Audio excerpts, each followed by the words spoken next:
अभय सिंह यादव। एक मिनट, गोदर साहब अभी।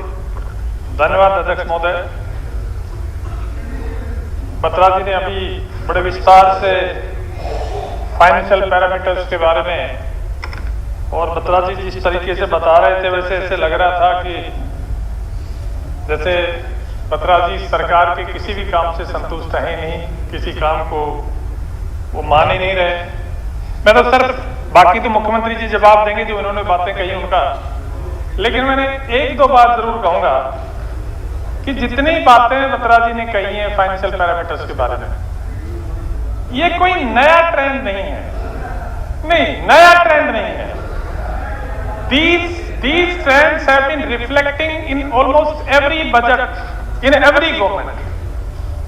इसमें कोई इस तरह की अचंभे वाली बात कोई नहीं है। वैसे माननीय मुख्यमंत्री जी डिटेल में बताएंगे। मैं तो, क्योंकि मैं समय की सीमा है और मुझे डर लगता रहता है कि स्पीकर साहब पता नहीं कब घंटी बजा देंगे, इसलिए मैं सिर्फ जो दो चार मेरे इंटरेस्ट के विषय हैं जिनमें सरकार ने बहुत सराहनीय काम किया है, मैं सिर्फ उनका जिक्र करूंगा। देखिए, किसान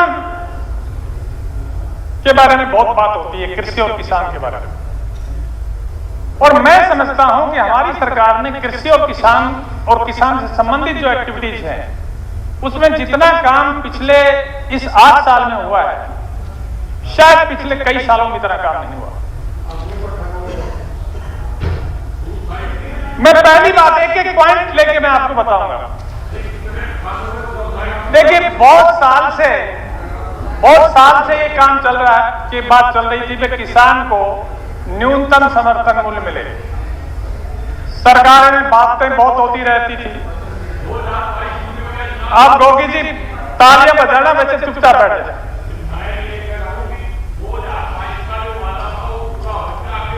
हाँ, वो कह रहे हैं बैठ जाए, मैं बताऊंगा सारे किस तरह कर। तो एमएसपी की बात होती रहती थी। ये पहली सरकार है जिसने 14 करोड़ को एमएसपी पे खरीदा है।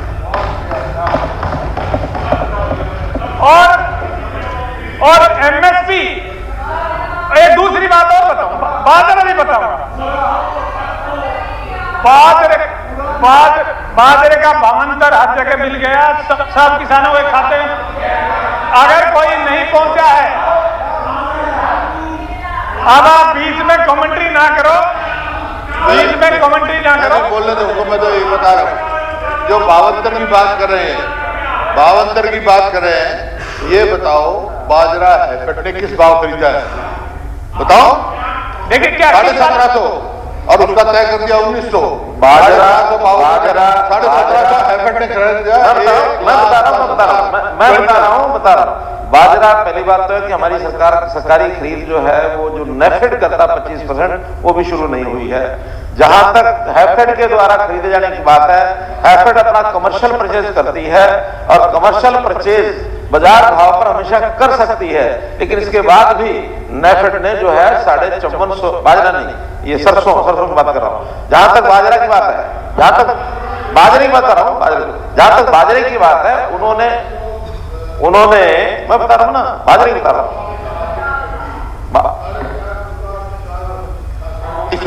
450 भावांतर देंगे, लेकिन हैफेड ने 1750 से 450 रुपया तय हो गया, 10,000 क्विंटल। मैं क्या कर रहा हूँ, 450 रुपया एक रेट तय हो गया ऑन एवरेज तय होने के बाद सरकार ने तय किया 450 रुपया देंगे। बाद में कोई किसी भाव बेचे, किसी भाव खरीदे, HAFED is not government. HAFED अपनी एक पीएसयू है, वो कमर्शियल रेट पर अपने बाजार भाव से खरीद सकती है। चाहे उनको 1750 क्या, उनको 2200 खरीदना पड़ेगा तब भी वो खरीदेंगे। हमने 450 सबको देना है, उसके कम ज्यादा बेचना ये किसान का और खरीदार का दोनों की मर्जी है। जैसा मैं देखिए, मैं एक मिनट में क्लियर कर दूं। भावांतर कहां दिया? 1,10,000 क्विंटल, 1750 से 1850 रुपए प्रति क्विंटल बाजरा खरीदा गया। भावांतर का मतलब ये होता है जो एमएसपी में और जो बिके उसका अंतर हो। 7 करोड़ का सर सबका दिया, जिसका भी रजिस्ट्रेशन हुआ है।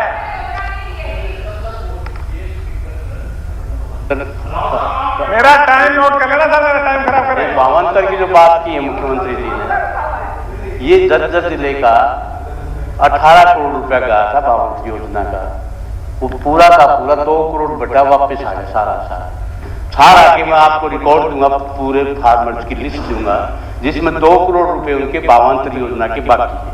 तो क्या मैं सवाल पूछना चाहता हूँ, क्या वो बाकी वो दोगे आप? नहीं, वो जो बाकी है बावंती योजना की वो दोगे क्या? नहीं, कैटेगरी के भावांतर का पैसा डायरेक्ट खाते में किसान के जाता है, जर्जर जिले में नहीं जाता। नहीं, मैं आपको किसान के खाते में जाता है।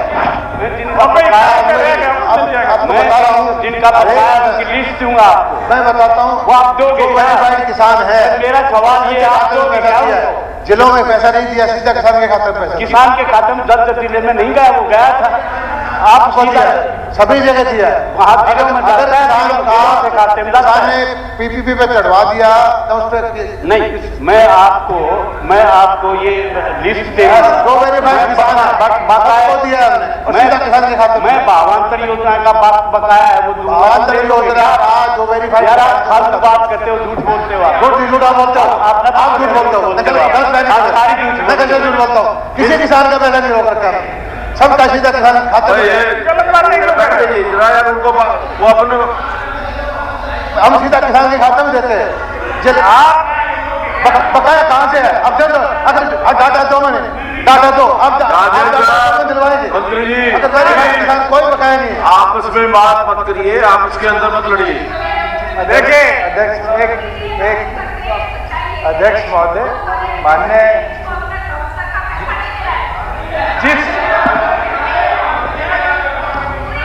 अध्यक्ष महोदय, जो माननीय सदस्य ने कहा कि बेरी का, झारा मंडी का कोई पैसा बकाया है, आपने भी बात की, अगर कोई भी ऐसा रिकॉर्ड है आप सरकार को लाओ, हम वेरीफाई कराएंगे, किसी का पेंडिंग है उसकी भी भरपाई मिलेगा, जिसने भी पोर्टल में किया है उनको पैसा मिलेगा। बैठ जाओ कुछ बैठो। बहुत अब सारी चीजें यहाँ पे डिस्कस। तो मैं अध्यक्ष महोदय ये बता रहा था कि 52 पे पहली बार इस सरकार ने बीच में अगर इंटरफेरेंस होगी ना फिर ज्यादा टाइम लगेगा, फिर बाद में आप ही लोग कहेंगे कि वहां में टाइम नहीं मिला। और मैं चुपचाप बैठा सुनता रहता हूँ, बीच में नहीं बोलता, फिर मैं बोलना शुरू कर दूंगा। ऐसे बीच में टोका टाकी करो। मैं कह रहा था कि पहली बार किसी सरकार ने 14 फसलों पे एमएसपी पे खरीद शुरू की है, और एमएसपी पे इतना ज्यादा प्रभाव पड़ा है कि बाजरे का भाव एमएसपी स्टार्ट करने से पहले 1100 रुपए मार्केट में बिकता था, वही बाजरा 2300 से ऊपर बिक रहा है मार्केट में।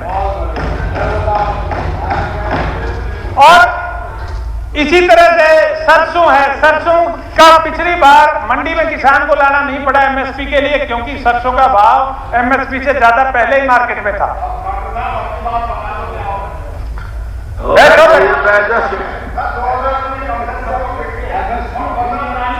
आप सरकार खरीदेगी एमएसपी पे सारी सरसों करके।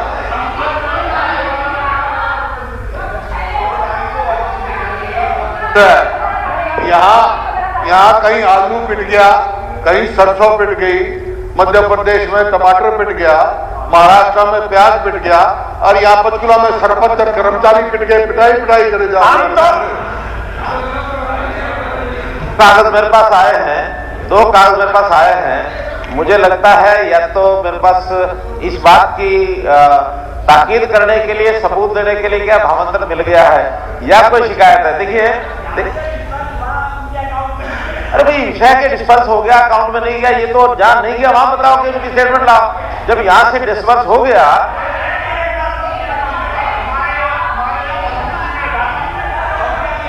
देखिए अगर इन्हीं दोनों का अकाउंट लाके हमको दे दे कि उनके इस दिन के खाते में नहीं पहुंचा, तो कोई प्रमाण है। अगर ये प्रमाण है कि अनिल यादव सन ऑफ सूरज सिंह, उसका 3.769 एकड़ जमीन है, 13,574 रुपया स्टेटस है, पेमेंट सेंट। अब पेमेंट सेंट अगर यहां से हो गया है, वहां नहीं पहुंचा, उसका कोई डाटा लाके तभी तो हम इंस्पेक्शन करेंगे, इससे थोड़ी पता लगेगा भाई। अगले का अकाउंट नंबर भी लिखा हुआ है, सुनिए अकाउंट नंबर लिखा हुआ है, एक मिनट अकाउंट का नंबर लिखा हुआ, एक मिनट, अकाउंट का नंबर लिखा हुआ, IFSC कोड लिखा हुआ है। अब इस अकाउंट की इस डेट की बैंक की स्टेटमेंट ला के दे दो आप में कि वहां नहीं पहुंचा है, हम मान लेंगे। और हमने तो इसमें लिखा है पेमेंट सेंड और अमाउंट लिखा है, बाजरा लिखा है, सब कुछ लिखा है, तो फिर जो बाकी क्या रहेगा? ये रिकॉर्ड की बात है, पिछले 2 साल में, बोलिए अभय जी, आप बोलिए। ये रिकॉर्ड की बात है, पिछले 2 साल में 45,000 करोड़ रुपए MSP के सरकार ने किसानों के खाते में भेजे हैं, रिकॉर्ड की बात। और अभी भारत सरकार ने और माननीय मोदी जी के प्रयास से अंतर्राष्ट्रीय स्तर पर मोटे अनाज को मोटा अनाज वर्ष इस बार घोषित किया है। सरकार ने मोटे अनाज के प्रमोशन के लिए 27 करोड़ रुपए इस बजट में रखे हैं, जिसमें मोटे अनाज की पैदावार को प्रोत्साहित किया जाएगा और उसके लिए बाजरा भी शामिल है और भी दूसरी फसलें भी शामिल है। प्राकृतिक खेती, अब आपको पता है कि केमिकल्स के बढ़ते यूज से कई तरह की कॉम्प्लिकेशंस पैदा हो रही हैं, बीमारियां हो रही हैं और जमीन भी खराब हो रही है, कई तरह की कॉम्प्लिकेशंस हैं। उसके लिए सरकार ने एक विशेष अभियान, विशेष योजना लागू की है। इस योजना के तहत 20,000 एकड़ जमीन को ऑर्गेनिक खेती के तहत लाने का लक्ष्य रखा गया है और इसमें 6,000 एकड़ में डेमोन्स्ट्रेशन फार्म्स बनाए जाएंगे, जिसे लोगों को प्रदर्शित किया जाएगा। और आप देखिए कि हरियाणा प्राकृतिक खेती का केंद्र बनने जा रहा है। गुरुकुल कुरुक्षेत्र से शुरू हुई ये मुहिम पूरे हरियाणा के, पूरे राष्ट्र के लेवल पे, पूरे देश और प्रदेश में फैलेगी। हरी खाद को इसी तरह से, हरी खाद को प्रोत्साहित करने के लिए, ऑर्गेनिक खाद को प्रोत्साहित करने के लिए डेंचा की खेती पर 720 रुपए प्रति एकड़ की प्रोत्साहन राशि सरकार ने घोषित की है। धान की सीधी बिजाई के लिए बहुत बड़ा एक क्षेत्र तय किया है, जिसे पानी की कम से कम खपत हो। पराली प्रबंधन के लिए प्रति एकड़ किसानों को 1,000 रुपए की प्रोत्साहन राशि का प्रावधान किया है और जो फर्म जो खरीदेंगे उनको 1,500 रुपए प्रति टन के सरकारी दर का नोटिफिकेशन की है। मूंग की खेती के लिए 1 लाख एकड़ का लक्ष्य रखा गया है। तो इस तरह से कृषि के लिए जितनी योजनाएं हमारी सरकार ने दी हैं, सारी नायाब हैं, लीक से हटकर हैं और ये योजनाएं आगे चलकर किसान की किस्मत बदलने वाली है। जहां तक सिंचाई की बात है, मैं फिगर्स बता रहा हूं, सिंचाई की बात है, सिंचाई के क्षेत्र में हमारे मुख्यमंत्री जी ने और हमारी सरकार ने बड़े क्रांतिकारी काम किए हैं। और सिंचाई में जितने सूखे क्षेत्र थे, एरिड एरिया था, उसमें अटल भूजल योजना के तहत, मैं नकली बात नहीं कर रहा गोगी जी, मैं असलियत ग्राउंड की बात बता रहा हूं। आप महेंद्र जिले में आइए, आप आते रहते हो राजा स्वामी सत्संग उसमें, नांगल चौधरी के लोगों से पूछिए जाकर, जहां 2-2 फवारे चलते थे वहां 18-18, 20-20 चल रहे हैं। सिर्फ ये। और दान सिंह जी आपके महेंद्र की दर तक पानी चला गया। क्या कह रहे हो? मैं तो आप महेंद्र के किसानों, आपके ये जासाबाद, बांडोर, ये मंडलाना, ये तो गांव है आपके दुलारा वगैरह, वहां मैं आपके साथ चलूंगा, उन किसानों से आपको वेरीफाई कराऊंगा। आपके हल्के में काम हो रहे हो तो मना मत कीजिए। साथ में आप इसके साथ अब एक हमारी सरकार ने एक नई योजना शुरू की है, माइक्रो इरिगेशन की, सूक्ष्म सिंचाई की। और सूक्ष्म सिंचाई में ऑन फार्म वाटर के स्टोरेज सिस्टम हमने शुरू किया है। पहले शुरुआत में बड़े तालाब, 10 ऐसे बड़े तालाब नांगल चौधरी हल्के में बनाए जा रहे हैं, जो 4-4 एकड़ के एरिया में 15-15 फीट गहरे पक्के तालाब बना रहे हैं, जिसे माइक्रो इरिगेशन के जरिए पानी दिया जाएगा। इसी तरह से 4,000 इस बजट में 4,000 ऐसे वाटर टैंक बनाने का लक्ष्य रखा गया है। और ये बहुत अनूठा प्रयोग है। जो बारिश का पानी है, बारिश के पानी को हेड पे स्टोर जहां नहीं होता, वहां टेल पे स्टोर करके हम इस योजना को आगे बढ़ा रहे हैं। और नहीं, इसी साल बना देंगे। और इसी तरह रिचार्जिंग की स्कीम्स में हमने ये डांसिंग अभी मना करे, जिनसे पूछो दोहान और कृष्णावती नदी दोनों को हमने 20-20 जगह कम से कम जोड़ा है और उनमें पानी पूरा का पूरा बरसात का जो फालतू पानी जाता है वो नदियों में डाल रहे हैं।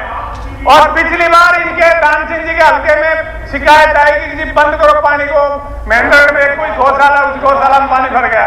अब इस बार ट्रेन खुदवास में तो ये हुए, देखो बात ये पार्टी ठीक है हमारी आपकी अलग अलग है, जो काम हुआ है उसकी यहाँ बनते रहो बैठे बैठे। और इसी तरह से हमारी सारी नहरों का जीर्णोद्धार किया जा रहा है। ये जो पश्चिमी यमुना नहर है इसकी कैपेसिटी बढ़ाने के लिए इसकी एक बड़ी योजना कैपेसिटी बढ़ाने की आज से 3 साल पहले शुरू की गई थी। मैं सिंचाई विभाग को मुबारकबाद देता हूं, उनको बधाई देता हूं कि उन्होंने इसकी बड़ी सफलतापूर्वक इस स्कीम को चालू कर रहे हैं और इसमें लगभग 3/4 काम पूरा हो गया है। और ये काम पूरा होने से बरसात के टाइम लगभग 3000 क्यूसेक फालतू पानी हथिनी कुंड से उठ के और सारे हरियाणा में बढ़ता हुआ नारनौल तक पहुंचेगा। और ये डांसिंग की ना दिल से तो मुस्कुरा रहे हैं, इनको पता है सारा काम हुआ है, वैसे ही पार्टी के नाते कुछ खिलाफत कर रहे हैं। अरे एक बहुत बड़ी एक माइक्रो इरिगेशन का, मैं कभी झूठ नहीं बोलता एक शब्द भी, माइक्रो इरिगेशन जो है माइक्रो इरिगेशन के प्रोजेक्ट लगा रहे हैं। बहुत अच्छा एक हमने स्कीम माननीय मुख्यमंत्री जी ने शुरू की है। ये जो वाटर स्टोरेज टैंक्स हम लगा रहे हैं इनके ऊपर सोलर पंप से माइक्रो इरिगेशन सिस्टम डेवलप कर रहे हैं और मिनी फवारे जो है माइक्रो इरिगेशन के इतनी कामयाब है। आप मेरे पास आओ गोगी जी, मैं अपने खेत में दिखा के लाता हूं, इतने तगड़े गेहूं खड़े हैं उसे माइक्रो इरिगेशन के किए हुए।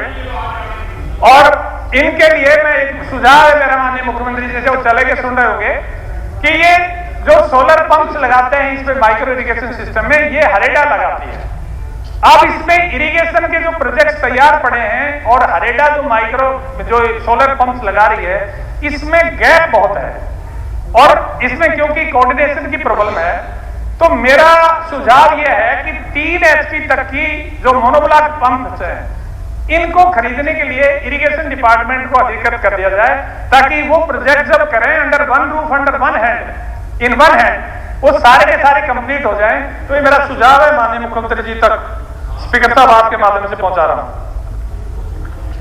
इसी तरह हमारे दरार साहब ने जो पशुपालन विभाग है इसमें भी काफी काम किए हैं। मोबाइल वेटरनरी पॉलीक्लिनिक्स 3 हमारे एक महेंद्रगढ़ में स्थापित हो रही है, दान सिंह जी के हल्के में रेवासा गांव में हो रही है।